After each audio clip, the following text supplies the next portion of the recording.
الكريم أما بعد فقد قال الله تبارك وتعالى في القرآن المجيد والفرقان الحميد أعوذ بالله من الشيطان الرجيم بسم الله الرحمن الرحيم وقضى ربك ألا تعبدوا إلا إياه وبالوالدين إحسانا إلى آخر صدق اللہ العظیم۔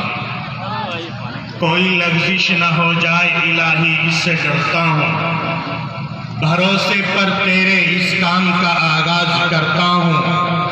نظر نظر میں کھٹک رہی ہے میری حقیقت پسند فطرت، تمام باطل کی طاقتوں نے مجھے نشانہ بنا لیا ہے۔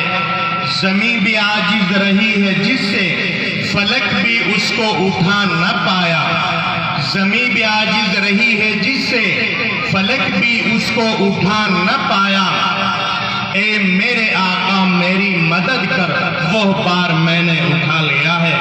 عزیزان محترم، اسٹیج پر جلوہ افروز میرے اساتذہ کرام اور معزز سامعین اعظام، ابھی ماشاءاللہ آپ حضرات ایک شاعر عبدالعلیم صاحب دامت برکاتہم کو سن رہے تھے، اور وہ الحمدللہ آپ حضرات کے سامنے ملک کے اوپر اور سیرت کے اوپر کلام پڑھ رہے تھے۔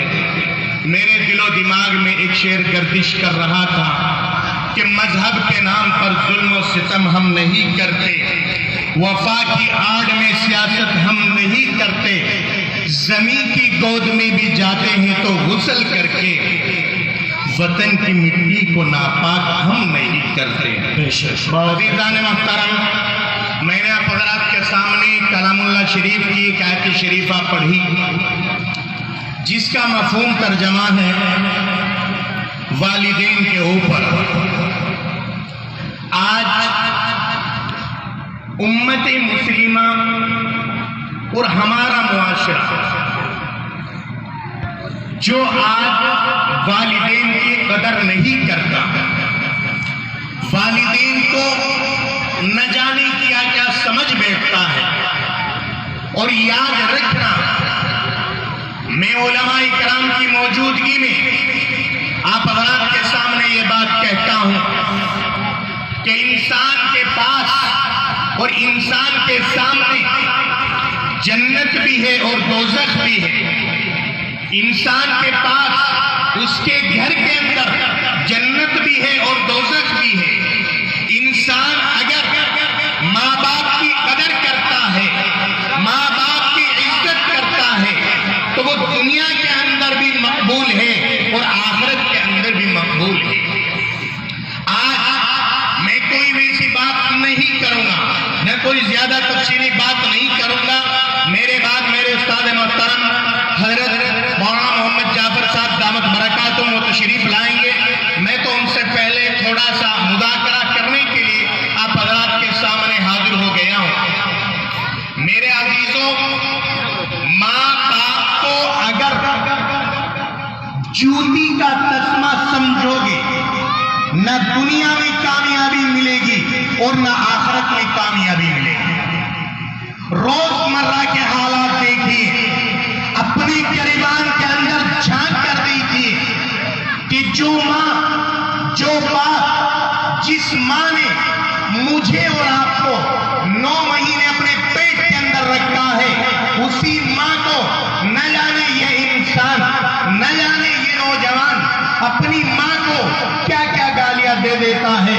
اور وہ باپ جو رات دن محنت کر کے جس کی پیشانی کی جھریوں میں اولاد کی تربیت دیکھتا ہوں، وہی ماں باپ صبح سویرے ٹفن اٹھا کر بیابان جنگل میں نکل جاتا ہے اور آ کر لوٹ جاتا ہے، صرف اور صرف فکر یہ رہتی ہے کہ میری اولاد صحیح ہو، میری اولاد اچھی رہے، میری اولاد کی تربیت اچھی رہے۔ لیکن وہ لوٹتا ہے کاروبار سے، خبریں سنتا ہے کہ اس کے بیٹے نے، اس کی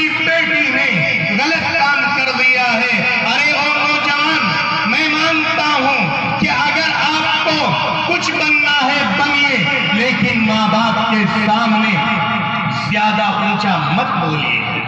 میں آپ کا اپنا ہوں، اس لیے میں جذبات میں آ کر یہ بات کہتا ہوں. وہ باپ صبح سویرے نکل کر شام کو لوٹتا ہے، اتنا تھکا ہارا رہتا ہے کہ آ کر سو جاتا ہے.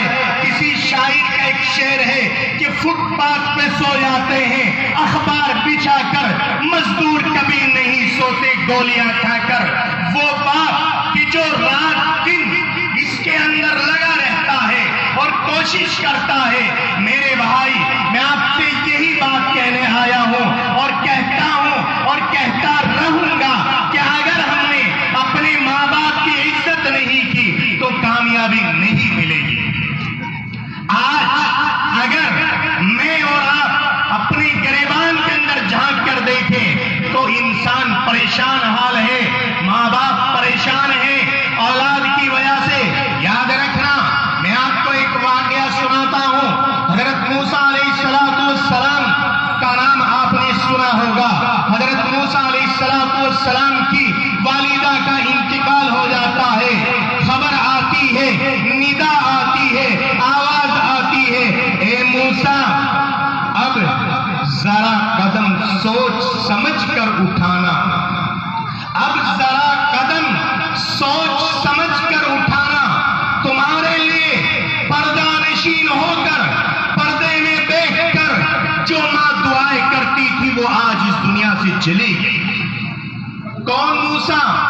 وہ موسیٰ کہ جس نے فرعون کے گھر میں پرورش کی ہے. وہ موسیٰ کہ جس کو اللہ نے یہ کہا زبان سے ملاقات کی، جن کے بارے میں علماء کرام سے پوچھئے.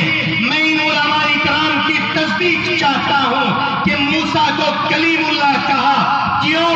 اس لیے کہ انہوں نے اللہ سے بات چیت کی ہے.